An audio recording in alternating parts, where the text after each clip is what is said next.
Bella's Quiet Place welcomes you back, where the stories simmer hot and the justice lands heavier than a brick dropped from heaven's balcony. Tonight's tale storms straight into Willow Creek, a neighborhood pretending to be calm while hiding a rotting secret shaped exactly like Officer Brian Keller. His shadow arrived before his cruiser did, stretching long across trimmed lawns, snatching the breath from anyone whose skin he decided wasn't neighborhood appropriate. He treated black residents like intruders in their own lives, strolling around as if he owned oxygen and could charge rent for breathing it. Every evening, he prowled the streets, barking commands like a malfunctioning robot. He'd shout, "State your business," at parents unloading groceries, glare at elders watering plants, and glare even harder at anyone daring to smile. He carried his racism proudly, like a badge shinier than the real one on his chest. Kids called him Officer Tripwire because one wrong move and he'd explode into accusations before logic had time to show up. Jordan, 17 and minding his business as usual, became Keller's new obsession. The teen barely stepped out the gym before hearing screeching brakes and a voice that sounded like a rusty can opener. "Hood off. Hands up. Don't twitch," Keller demanded, acting like Jordan was the world's most dangerous jazz playlist. Jordan froze mid-step, earbuds dangling, sweat still dripping.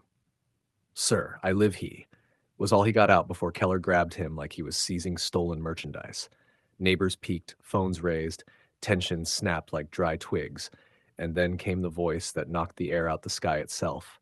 Alicia Grant didn't walk onto that sidewalk. She arrived the way storms announce themselves, silent first, then unstoppable. One moment, Keller had Jordan's wrist clenched like he was auditioning for Worst Cop Alive, and the next, Alicia's voice sliced through the atmosphere. "That's my son," she said, calm enough to terrify thunder. The crowd shifted, phones lifted higher, and Keller's confidence deflated faster than a dollar store balloon in sunlight. He tried puffing up, tried tilting his chin like authority could hide ignorance. "Ma'am, step away. I'm conducting an investigation."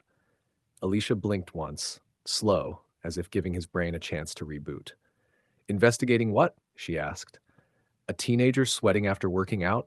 Or a mother who doesn't fit your favorite stereotype today?" Someone in the crowd snorted. Another muttered, "Pack him up," like Keller was yesterday's leftovers. Jordan stood frozen, torn between fear and embarrassment, wishing he could sink into the pavement. Keller tightened his jaw, red climbing his face like a rash triggered by accountability. "I have the right," he began. Alicia cut him off without raising her voice. "You have an ego problem. Don't confuse that with authority." A woman filming whispered, "Oop, she cooked him," and the whole block nearly cracked, trying not to laugh. Keller loosened his grip slowly, realizing the spotlight he loved had turned into a spotlight he couldn't escape. His hands trembled. His words failed. And for the first time, the neighborhood didn't shrink from him. They stared him down. If you're enjoying the story so far, hit that like button, subscribe to Bella's Quiet Place, and tell us in the comments where you're watching from. Keller spent the next week pretending everything was normal, but Willow Creek had already shifted its weight, leaning away from him like he carried a contagious bad smell. Every stroll he attempted turned into a walk of shame. Eyes followed him, whispers trailed him, and every phone pointed his direction made him flinch like guilt had hands. The HOA scrambled to host an emergency meeting, mostly because residents flooded the group chat with complaints faster than the president could type, "Let's all calm down." Spoiler, nobody calmed down. Alicia arrived first, sitting in the front row with a folder so thick it looked like it had eaten another folder for breakfast. Keller slunk in later, wearing a uniform that suddenly felt 2 sizes too big. He chose a seat in the corner, as if hiding could erase the internet's memory. The HOA president tried kicking things off with his usual "we're all neighbors here" speech, but a resident coughed barely, and the room cracked into muffled laughter. Someone whispered, "He's been waiting for this," pointing at Keller, who sank lower in his chair. Alicia stood when the floor opened, unfolding her documents with the grace of someone about to read a bedtime story to karma itself. She listed dates. She listed incidents. She listed moments so embarrassing Keller's ears turned the shade of expired tomatoes. Every sentence hit him like a brick dipped in truth.